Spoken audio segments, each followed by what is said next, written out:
감사하고요. 오늘 저녁 저희에게 주시는 하나님의 말씀, 마태복음 13장 44절 말씀입니다. 마태복음 13장 44절부터 50절 말씀까지를 저와 같이 교독하겠습니다. 44절 말씀 제가 먼저 봅니다. 천국은 마치 밭에 감추인 보화와 같으니 사람이 이를 발견한 후 숨겨두고 기뻐하며 돌아가서 자기의 소유를 다 팔아 그 밭을 사느니라.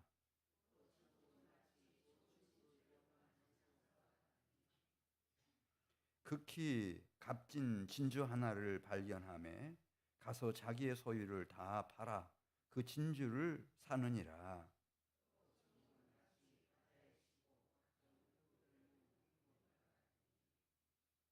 그물에 가득함에 물가로 끌어내고 앉아서 좋은 것은 그릇에 담고 못된 것은 내버리느니라.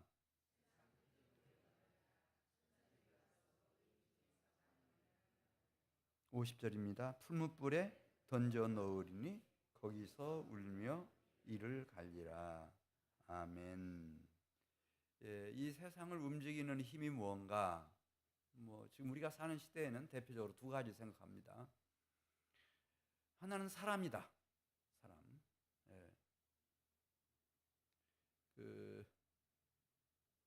주체 사상 보면 내 인생의 주인은 나다.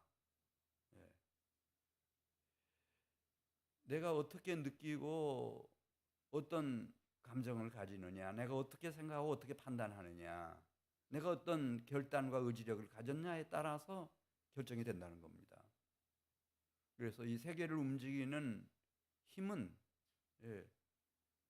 오직 사람이다. 또 한 가지는 이제 우리 자본주의 쪽에서는 아니다. 돈, 자본이다. 우리가 소유라고 오늘 본문에서 말씀하고 있어요. 44절 보면 이제 우리가 살아가는 이 세상에서 이 세상을 움직이는 가장 대표적인 두 가지 힘, 인간의 지정의, 인간의 힘, 사람의 힘, 그다음에 또 한 가지는 이 돈, 자본. 오늘 44절에 보면 소유. 이것이 인간 세상을 주도한다고 생각합니다. 이것에 의해서 다 움직인다고 보는 거죠. 그런데 예수님은 이 세상에 하늘로부터 오셔서 이거보다 더 강력한 힘이 있다. 그게 뭘까? 이걸 알려주시는 겁니다. 이게 바로 천국 복음이고 천국의 비밀이다. 이 천국의 힘이다. 자, 우리 44절 말씀 다시 한번 같이 읽겠습니다. 천국은 마치 밭에 감추인 보화와 같으니 사람이 이를 발견한 후 숨겨두고 기뻐하며 돌아가서 자기의 소유를 다 팔아 그 밭을 사느니라. 이 팔레스타인에서는 이게 여러분 아시는 것처럼 남방 세력과 북방 세력들이 늘 오갈 때 꼭 지나가야 될 이게 길목이었어요. 왜냐하면 서편은 지중해가 있고 동편은 아라비아 사막이 있어서 다른 곳으로는 갈 수가 없어요. 그러니까 남방 세력들이 북방으로 진출할 때도 반드시 이 이스라엘을 통과하게 되고 북방 세력들이 어떤 세력이든 상관없어요. 그게 아수르가 됐든 바벨론이 됐든 헬라가 됐든 마케도니아 페르시아가 됐든 아니면 로마 제국이라도 다 이제 그 길을 건너서 간단 말입니다. 그러다 보니 이제 예수님이 사시던 1세기 또 그 이전에는 금괴라든지 그다음에 아주 소중한 보석들을 맡길 만한 그런 은행이라든지 그런 기관들이 없었다고 그래요. 그 당시에는. 근데 지금 전쟁이 시작이 됐어요. 그래 장군 하나가 그런 생각을 하는 거죠. 또 전쟁에 나가야 되는구나. 그러면 내가 그동안 여러 전쟁에서 얻은 이 전리품들을 어디다가 맡깁니까, 여러분? 맡길 곳이 없죠. 그래서 그래서 이 사람들은 그냥 가족도 모르게 아무리 절친한 친구도 전혀 모르게 자기만 알도록 이제 어느 장소를 하나 자기가 정해놓고 아무도 보지 않는 시간에 그걸 파가지고 저녁에 그 금은 보화를 거기 다 묻어두었다고 합니다. 묻어두고 전쟁에 나가는 거죠.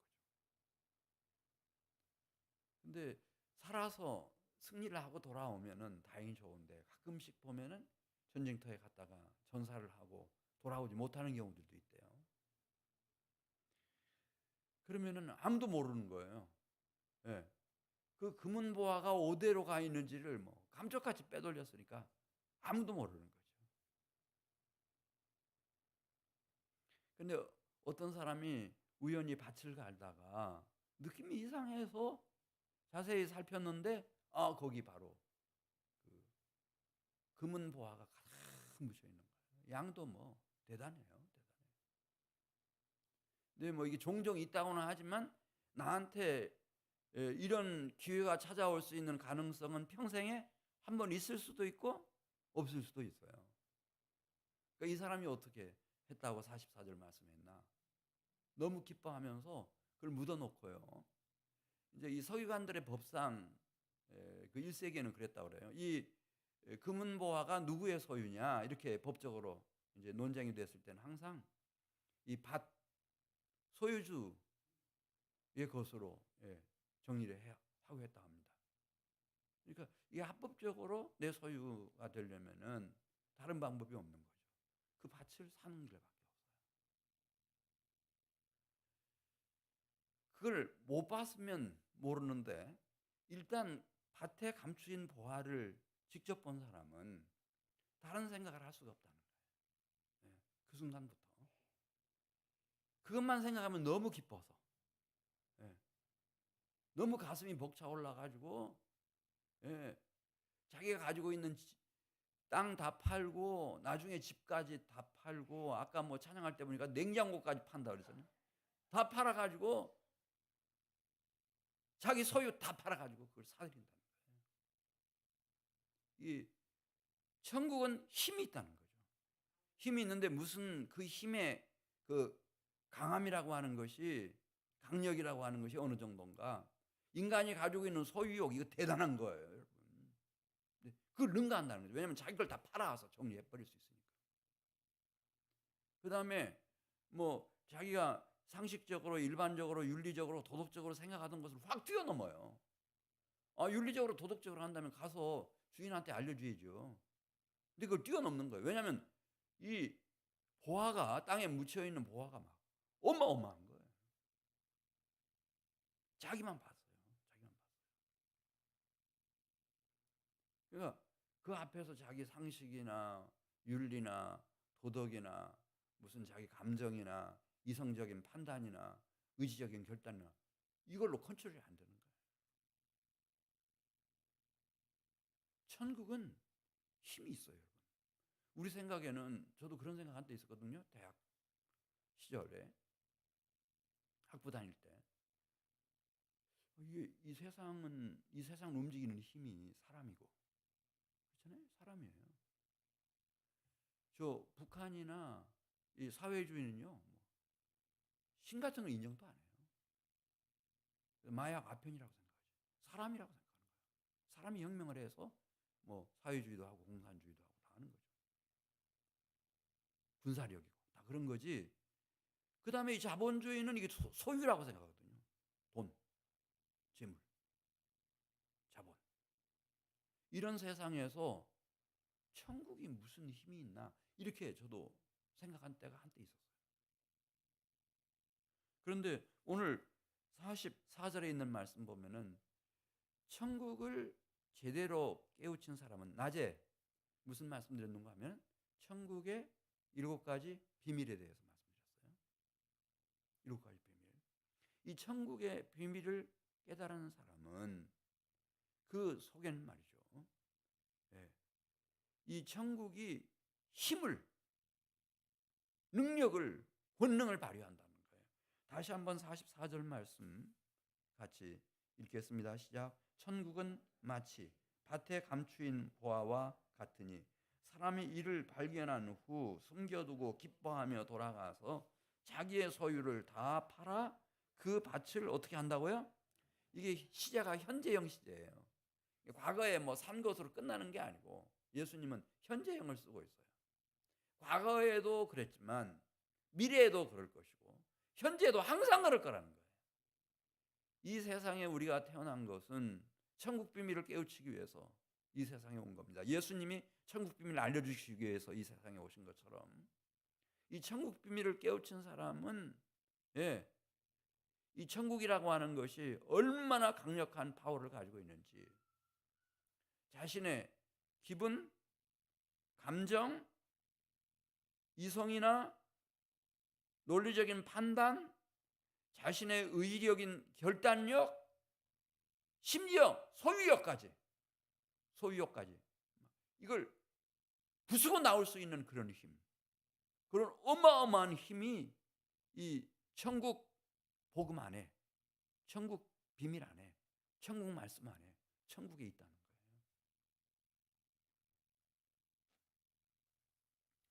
자, 우리 45절 가서 보겠어요. 45절. 이 천국이 살아있어요. 살아있어가지고 비유를 하는데 이제 어떤 비유를 하는가 하면은 진주상인 비유를 하잖아요. 천국이 그냥 어떤 물체나 장소나 그런 게 아니고 이게 살아있는 생명체인데 45절 같이 읽습니다. 또 천국은 마치 좋은 진주를 구하는 무엇 같다 그랬어요? 진주 상인 사람 말이에요. 장사와 같으니 46절 같이 읽습니다. 극히 값진 진주 하나를 발견함에 가서 자기의 소유를 다 팔아 그 진주를 사들이고 마는 진주 상인이라는 거죠. 이 천국이 힘이 있어요. 권능이 있어요. 그래서 마가복음 9장 1절에서 이렇게 예수님 말씀하셨어요. 마가복음 9장 1절 말씀입니다. 또 그들에게 이르시되 내가 진실로 너희에게 이르노니 여기 서 있는 사람 중에는 죽기 전에 하나님의 나라가 무엇으로 임하는 것을 볼 자들도 있느니라 말씀하셨죠? 권능으로, 파워로 임하는 것을 볼 자들이 있다. 나의 지정의의 힘보다, 어떤 인간의 힘보다, 어떤 자본의 힘보다, 어떤 소유욕보다 더 강력한 권능으로 하나님 나라가 실제로 임하는 것을 볼 사람이 있다는 거예요. 죽기 전에 여기 말씀했잖아요. 내가 진실로 너희에게 이르노니 여기 서 있는 사람 중에는 죽기 전에 내가 이 육신을 입고 호흡하며 이 땅 위에 두 다리로 버티고 서서 살아있는 동안에 이 하나님의 나라는 권능의 나라구나, 하나님의 나라는 이 권능이구나, 이걸 깨닫는 사람들이 있을 거다, 그렇게 말씀했어요.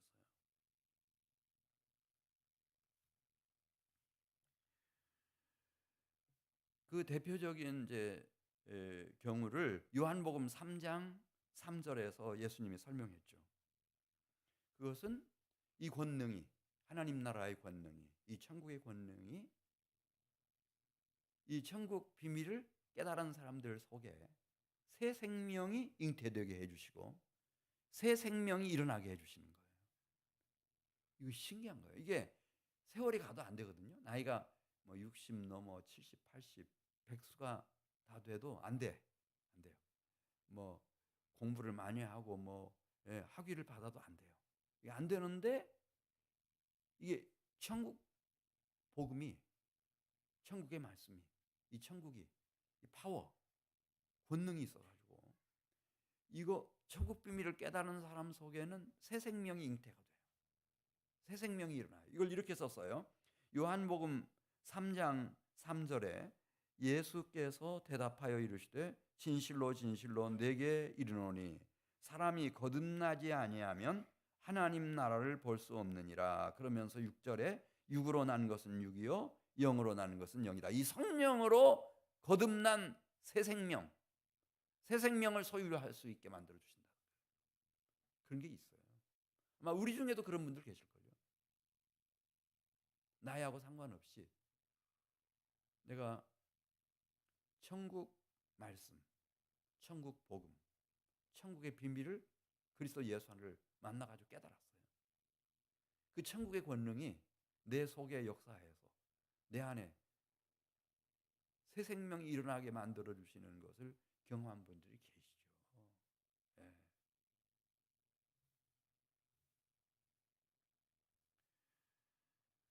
예. 마태복음 18장 3절 가서 보겠어요. 이 천국은 파워가 있어요. 어느 정도로 파워가 강한가? 여러분, 타고난 성질을 바꿀 수 있나요, 없나요? 내성적인 사람도 있고 외향적인 사람도 있고, 이거 잘 바뀌어야 안 바뀌어요. 이전원 목사님이 아마 이화여자대학에서 석사 과정에서 하셨나, 그 공부하셨을 텐데, 이 목사님 어디 계셔? 아, 거기 계셔. 그냥 계셔. 혹시 틀리면은 또 안 되잖아요. 우리 교회 목사님 오래 계셔야 되는데 그냥 나오지 말고 계세요. 예? 예. 성질은 잘 바뀌어요, 안 바뀌어요? 잘 안 바뀔걸요. 그런데 이걸 넘어설 수 있는 것을 우리가 한번 따라서 해보세요. 성품. 이 성품은 정말, 예, 이 천국 비밀, 천국의 말씀, 천국 복음, 그리스도 예수 안에서 받은 사람들은 이 성품, 좋은 성품이 배양이 돼요. 함양이 된다고요. 성질, 타고난 성질은 바꾸기가 힘들어요. 예.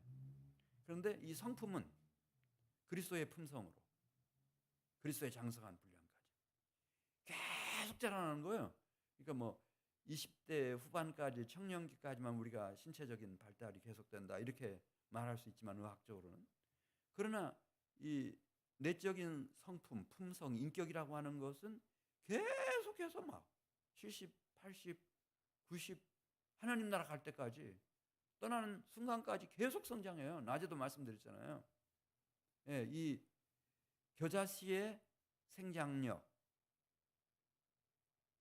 마치 그 수정란이 0.1mm밖에 안 되지만은 막 이게 막 10배, 100배, 1000배, 10,000배 막 그 이상으로 자라가지고 성인이 되고 어른들이 되듯이, 예, 이 겨자씨라고 하는 것이 막 그 이상으로 자라가지고 모든 씨 중에 제일 작은 씨고 제일 미약한, 하나밖에 안 되는 겨자씨라 하더라도 이게 잘 자라가지고, 예, 새들이 둥지를 틀고 하는 그 훌륭한 나무가 된다. 우리 주님 말씀하셨는데, 그렇게, 그래서 이 천국 복음을 받아들이면은 타고난 성질이야 뭐 그대로 있지만은, 예, 그러나 그것을 계속 안 좋은 쪽으로 진화시키는 것이 아니라 성품, 품성, 그리스도의 그 인격, 이것을 잘 성장 성숙시켜가지고 그리스도의 품성으로, 그리스도의 향기로, 야, 참 그분 훌륭하시다. 우리가 부부로 만났습니다. 살아가다가 잘못된다고 하면 돈 문제 아니에요. 건강 문제도 아니에요. 뭐 능력이 많으냐 적으냐 그런 것도 아니에요. 갈랐을 때는 성품 문제일 겁니다. 도저히 못 살겠다. 성품 문제일 겁니다.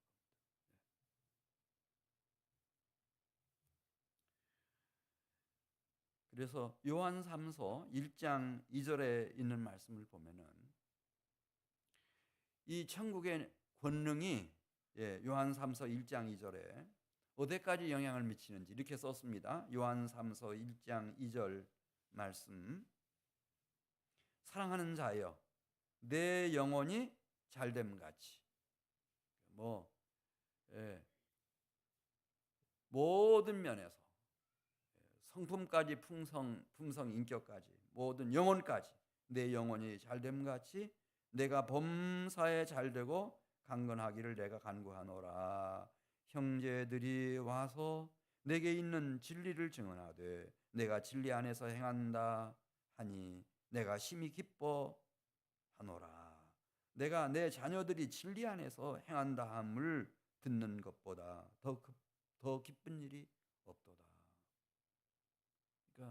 그 내가 타고난 기질이나 성질의 약점을 넘어서 능가하는 그리스도의 품성, 성품, 그 향기로운 인격 가질 뿐만 아니라 실제 삶이 얼마나 아름다운지. 예.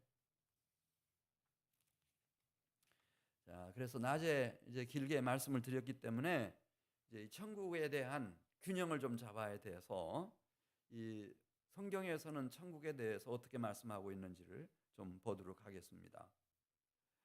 그 첫 번째가 좋은 땅, 천국은 하늘에서, 원래 우리는 특별히 민간 신앙에서는 하늘에서 죽은 후에 시작한다고 그렇게 생각하지만은 예수님은 그 천국의 말씀, 그 씨앗을 가지고 이 세상에 오셔서 이 땅에서 시작하신다는 거 제가 말씀드렸고, 이 땅에서 구체적으로 어디서 시작하는가? 좋은 옥토 같은 회개하고 자복한 그런 마음, 그 심령밭에서부터 천국이 시작된다고 하는 말씀을 드렸습니다.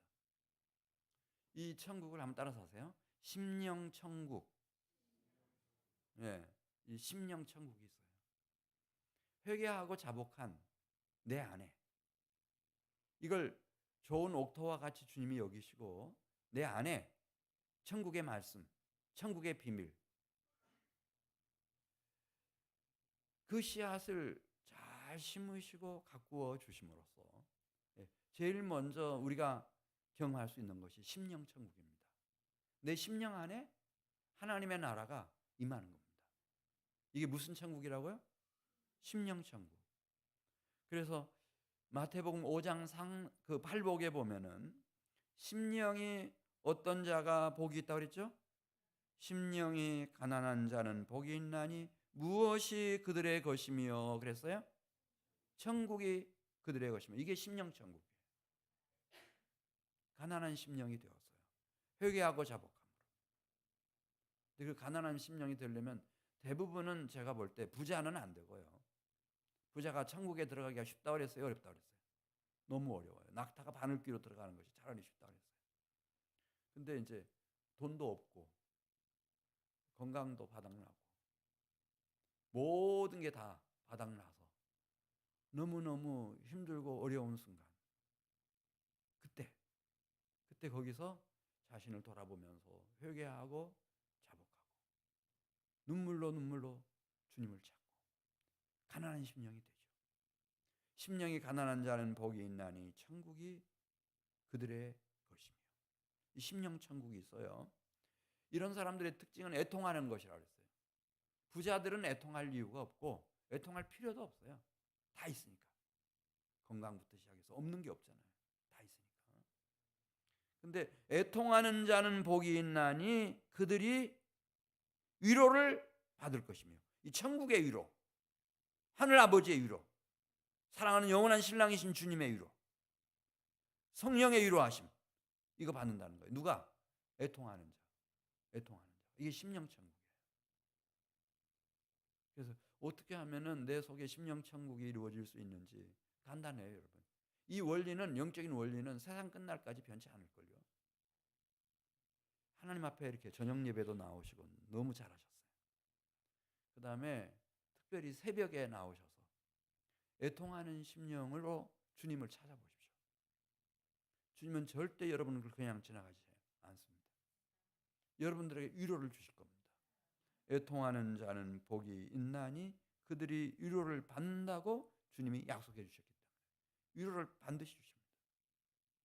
너무나 사람들의 위로 받고 그렇게 살려고 하지 마세요.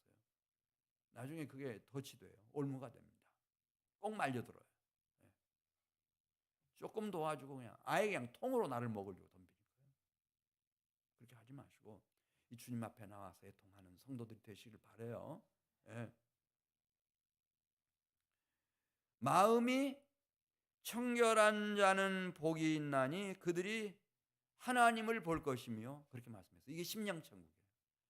하나님 앞에 나와서 회개하고 자복하고 애통하고 부르짖다 보면은 이 시간의 정비례예요. 1시간 그렇게 하면 1시간 하나님 앞에 애통한 만큼 청결한 마음이 돼요.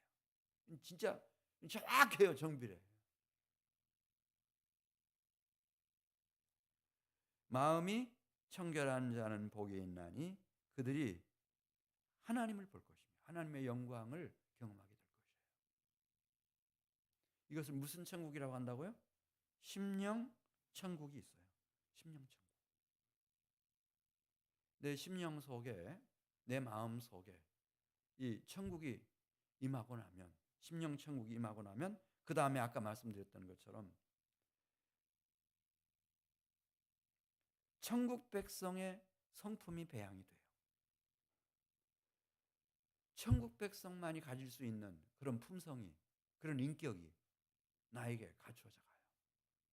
절대 인생이 헛되지 않아요. 작년 다르고 올 다르고. 좀 있으면 3월이잖아요. 2월달 살아온 거 다르고 3월달 살아가는 거 다르고 어제 다르고 오늘 다르고 매일매일 성장해요.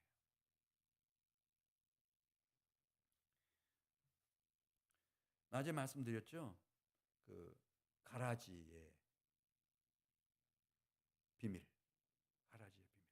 가라지가 모든 씨앗 중에 그렇게 작지만은 그 단 한 알이라도 흙 속에 묻혀지면 이게 자라나는 거예요. 예. 또 말씀드렸죠. 예. 그 누룩의 비유. 예.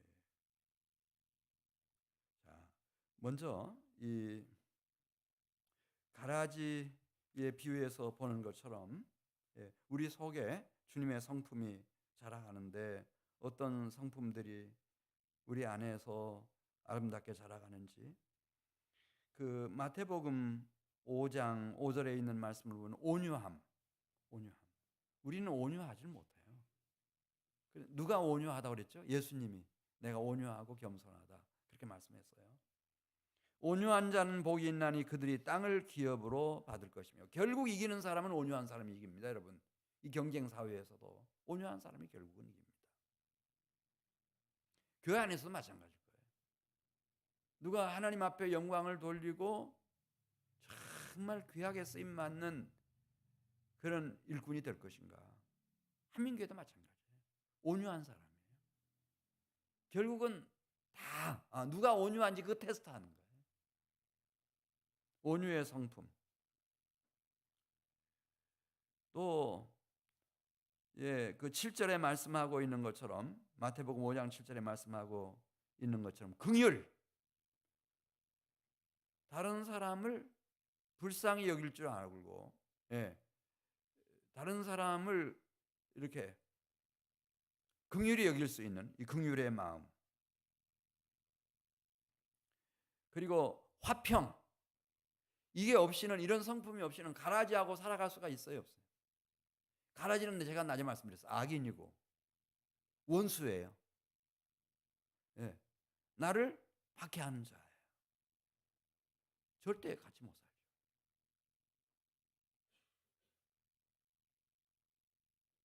근데 이런 성품, 말씀드린 것처럼 긍휼히 여길 줄 아는 성품,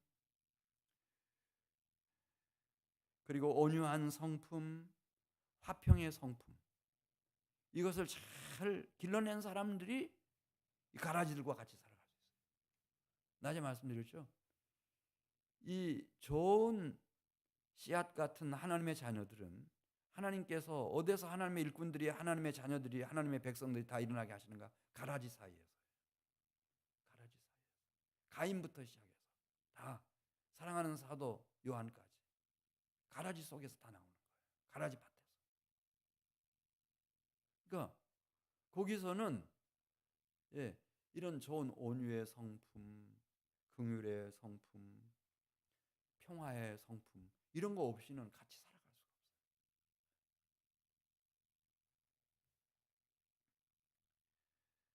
없어요.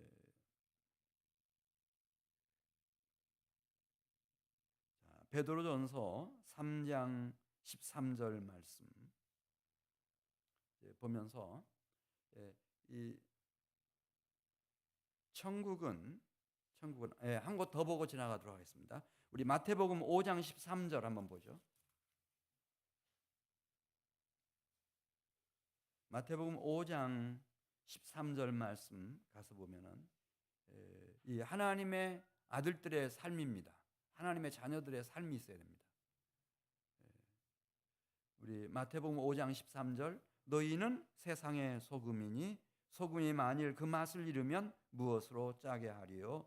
후에는 아무 쓸데없어 다만 밖에 버려져 사람에게 밟힐 뿐이니라. 너희는 세상의 빛이라.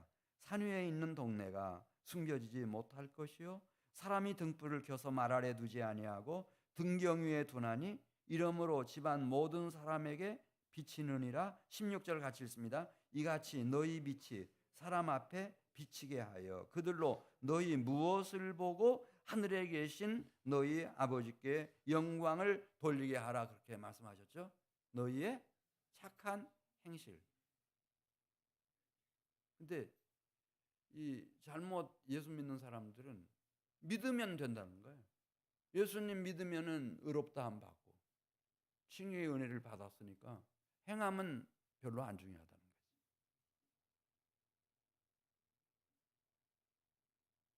근데 예수님은 말씀하시는 거예요. 예수님은 이 천국을 말씀하실 때 지금 1차 심령의 천국 이루어져야 된다.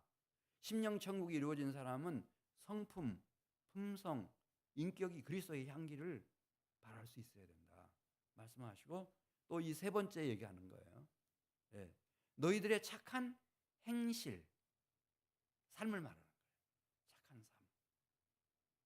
이 세상 사람들이 왜 교회를 무시 못하나요? 여러분들의 생각, 그 행실이 악해서 그래요? 똑똑해서 그래요? 유능해서 그래요? 착해서 그래요? 착해서 그래요. 다 알아요, 밖에 있는 사람들이. 교회 다니는 사람들이 지향하는 그 지향점이, 그 다음에 실제 살아가는 삶의 모습이 이 세상 사람들에 비해서 착하다. 이거예요. 착한 행실이에요. 이것이 하나님께 영광을 돌리는 거예요. 말 잘한다? 말 잘하는 사람들 저 여의도 의사당 가면 많아요. 차고 넘쳐요. 그런 거는. 글 잘 쓰는 사람들 많지요. 대학마다 차고 넘치지. 그거 아니고 착한 행실, 삶이 있어야 돼요. 삶이 있어야 돼요. 이거 없으면 꽝이에요. 허당이에요.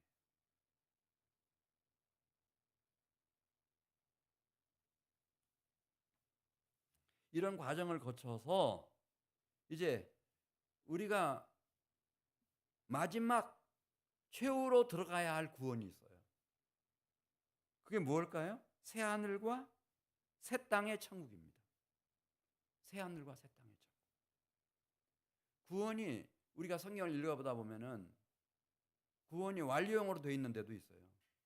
이미 구원을 받았다 이렇게 되어 있는 데도 있고, 구원을 받는다 현재형으로 되어 있는 데도 있고, 미래형으로 되어 있는 데도 있어요. 구원을 받을 것이다. 그 대표적인 구절이, 자, 우리 디모데후서 4장 18절 말씀 가서 보겠습니다. 디모데후서 4장 18절. 디모데후서는 바울이 쓴 편지 중에 마지막 편지예요. 순교 직전에 쓴 편지거든요. 마지막 장, 4장이죠.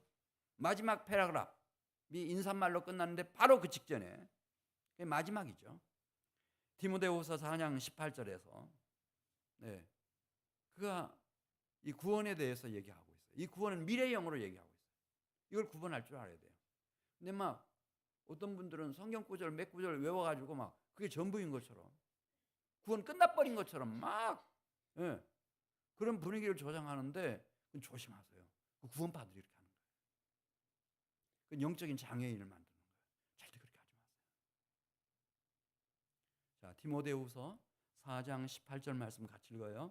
주께서 나를 모든 악한 일에서 건져내시고 또 그의 천국에 들어가도록 구원하시리니, 이게 미래형 시제예요. 앞으로 계속해서 구원하시리니 그에게 영광이 세세무궁토록 있을지어다. 아멘. 그러니까 이 구원에는요, 칭의의 구원이 있어요. 이것은 오직 예수 그리스도를 믿음으로 은혜로 우리에게 주어지는 의롭다함을 받는 구원, 칭의의 구원이에요. 이걸 구원 서정이라고 하는데요. 그 다음에 두 번째 구원은 성화의 구원이 있어요. 아까 말씀드린 것처럼 심령천국이 이루어지고 내 품성과 성품과 인격이 그리스도의 향기로운 인격과 품성으로 변화받고 성화되는 거죠. 그 다음에 세 번째 구원이 있어요. 이게 궁극적인 구원이에요. 이 모든 구원은, 앞에서 얘기한 모든 구원은 이 최종적인 구원을 목표로 하고 있는데, 그것이 영화의 구원이에요. 새하늘 새 땅 거룩한 성에서 실제로 주님이 오셨을 때 부활하신 신령한 몸, 영광의 몸으로 갈아입고 거룩한 성 새 예루살렘 성에 들어가는 거죠. 이 구원을 향해서 가는 거예요. 이걸 구원 서정이라고 그래요. 근데 이걸 확 무시해버려.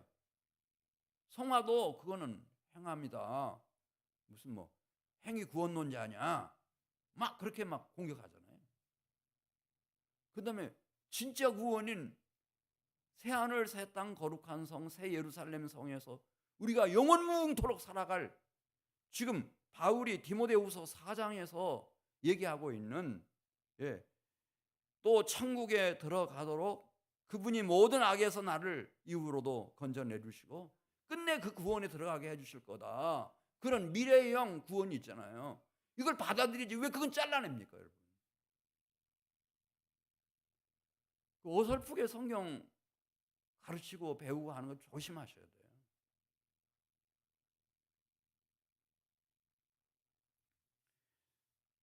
그래, 그 요한계시록 21장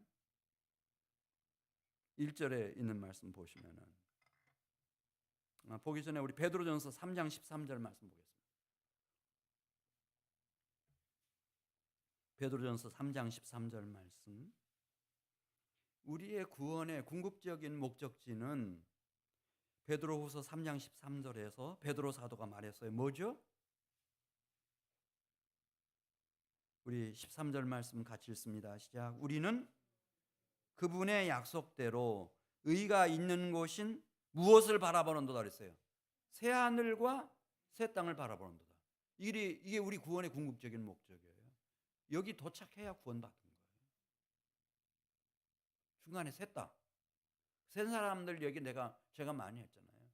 아나니아와 삽비라도 중간으로 새버렸어요.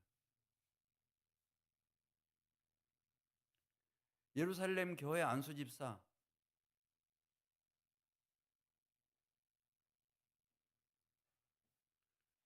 그 안수 집사 중에 한 사람도 중간에 샌 것 같아요. 그 사람 이름을 딴 이단들이 있었어요. 초대교회 역사를 보면. 뭐 알렉산더, 세상을 사랑해서 떠났던 데마, 미지근해서 토해내치겠다고 주님이 막 말씀하시고 책망하시는 성도들, 우리는 끝까지 가야 돼요. 할렐루야. 마지막 구원은 새하늘 새 땅이에요, 여러분. 왜 이걸 흐리게 만드는 거예요, 자꾸? 요한계시록 21장 1절 2절 보겠어요. 사도 요한도 똑같아요. 구원을 말할 때 우리의 최후의 구원의 목표는요, 무언지 21장 1절, 또 내가 새 하늘과 새 땅을 보니 처음 하늘과 처음 땅이 없어졌고 바다도 다시 있지 않더라. 또 내가 보매 거룩한 성 새 예루살렘이 하나님께로부터 하늘에서 내려오니 그 준비한 것이 신부가 남편을 위하여 단장한 것 같더라. 그렇게 말씀했어요. 네, 새 하늘 새 땅 거룩한 성 새 예루살렘 성, 아버지 집이에요. 거기 우리가 부활의 몸, 신령한 몸, 영광스러운 몸을 입고 신랑이신 그리스도 예수와 함께 그 아버지 집 도착하는 거예요. 그 아버지 품에서 위로를 받는 거예요. 이게 이제 구원의 완성인 거예요.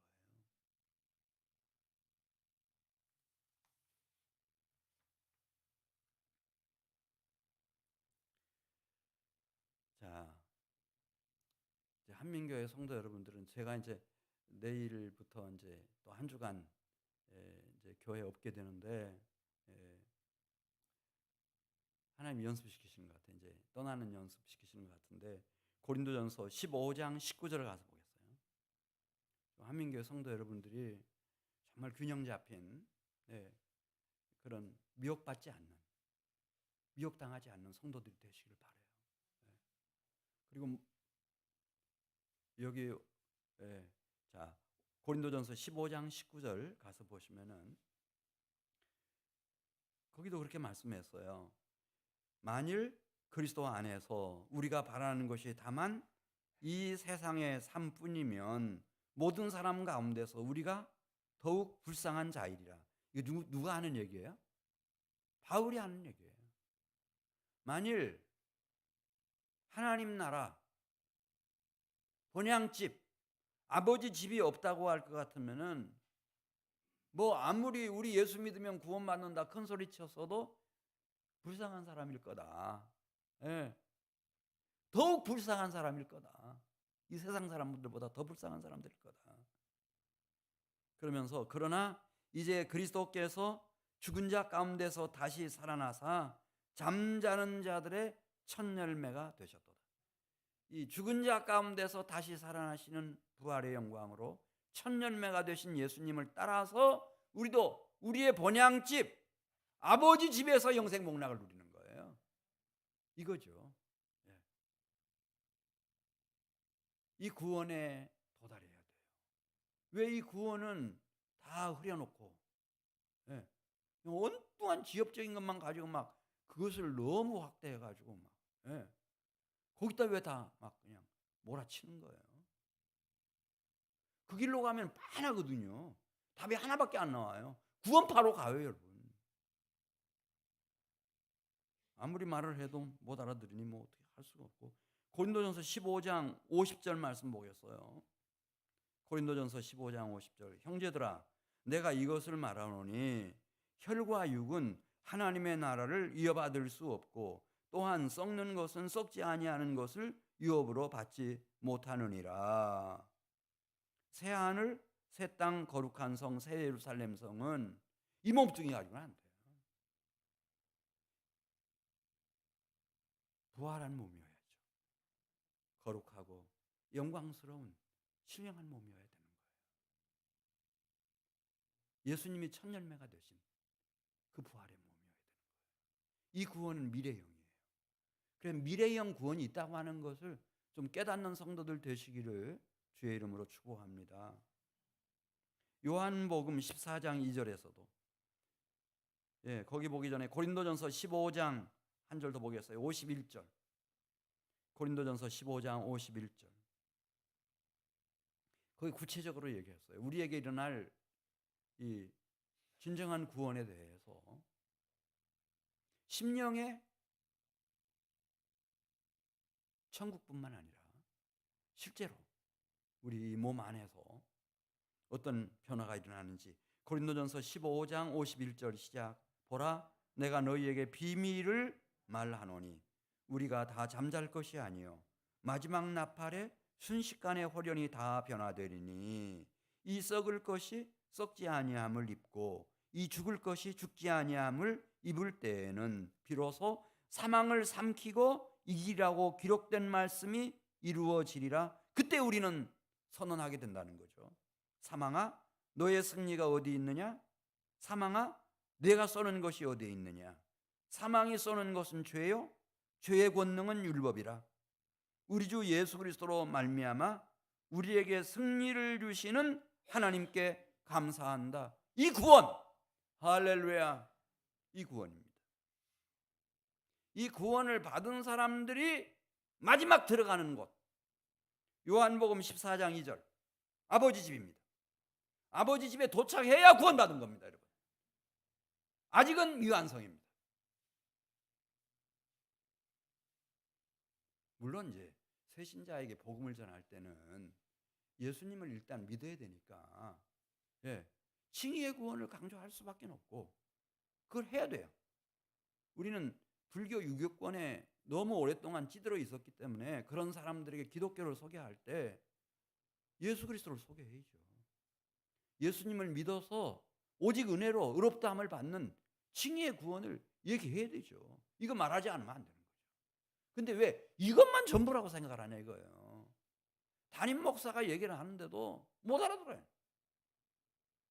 너무나 깊어요. 예수 믿었으면 끝난 거지. 무슨 목사님 설교 가만히 들으니까 이상하게 들린다고 자꾸.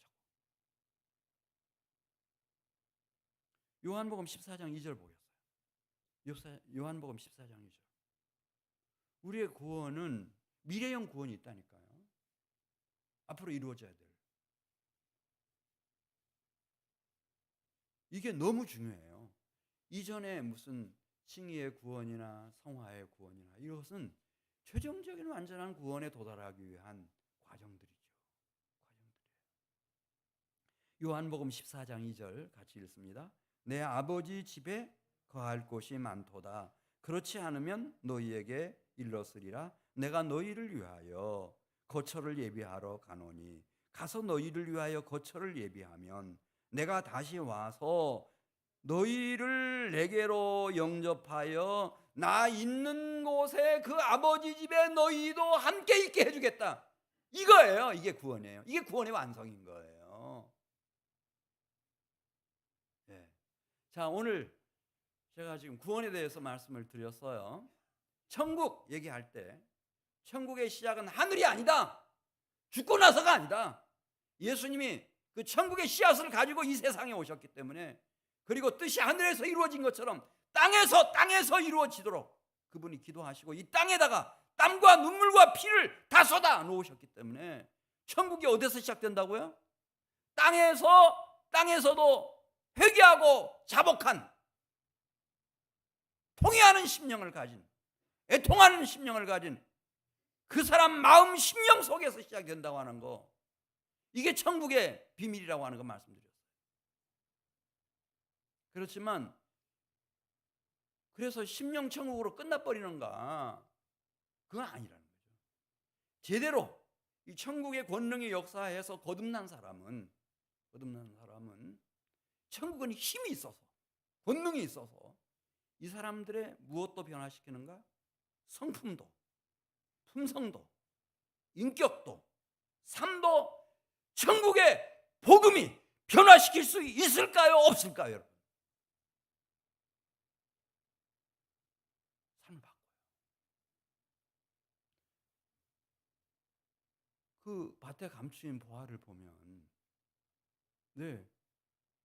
자기의 모든 소유 다 바쳐가지고 지금까지 살아온 자신의 지정이 다 깨고 나와 그 산다고 그러잖아요. 왜? 천국이 힘이 있으니까.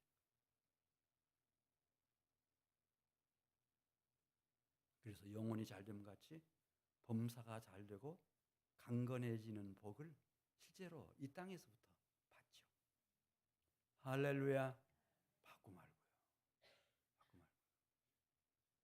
말씀드렸고, 그 다음에 우리의 구원의 최종 종착점은, 구원의 완성은 물론 그렇게 심령 천국이기도 하고 성화, 우리 인격이 변화되고 삶이 변화되는 성화이기도 하지만은, 제가 꼭 저녁에 우리 성도들이 우리 구원의 미래형, 우리가 결국 도달해야 할 구원의 목적지는 아버지 집이다. 우리의 영원한 신랑이 준비해 놓고 계시는 새 하늘, 새 땅, 거룩한 성, 내 아버지 집이다. 거기 도착해야 구원이 끝나는 거예요. 완성되는 거예요. 우리 같이 기도드리겠어요. 하나님 아버지, 감사합니다. 저희에게 이제 긴 겨울을 종료하고 또 새봄을 맞이할 수 있도록 저희들을 지켜보해 주시고 인도해 주셔서 참 감사합니다. 이 봄에 밭에 잘 심겨진 겨자씨와 같이 우리 사랑하는 성도들의 신앙이 하나님 뿌리 깊은 나무와 같이 푸르고 청청하게 잘 자라나서 씨알을조차 많은 열매를 맺혀내는 축복이 꼭 있게 해주시옵소서. 하나님 미혹이 참 많습니다. 우리 사랑하는 성도들이 다 균형 잡힌 건강한 신앙을 가지고 새하늘 새 땅 거룩한 성 내 아버지 집에서 사랑하는 주님과 함께 영생 복락을 누리기까지 하나님 최후의 구원을 이루어가는 우리 성도들이 되게 해주시옵소서. 예수님의 이름으로 기도드리옵나이다. 아멘. 우리 주신 말씀 생각하면서 하나님께 찬송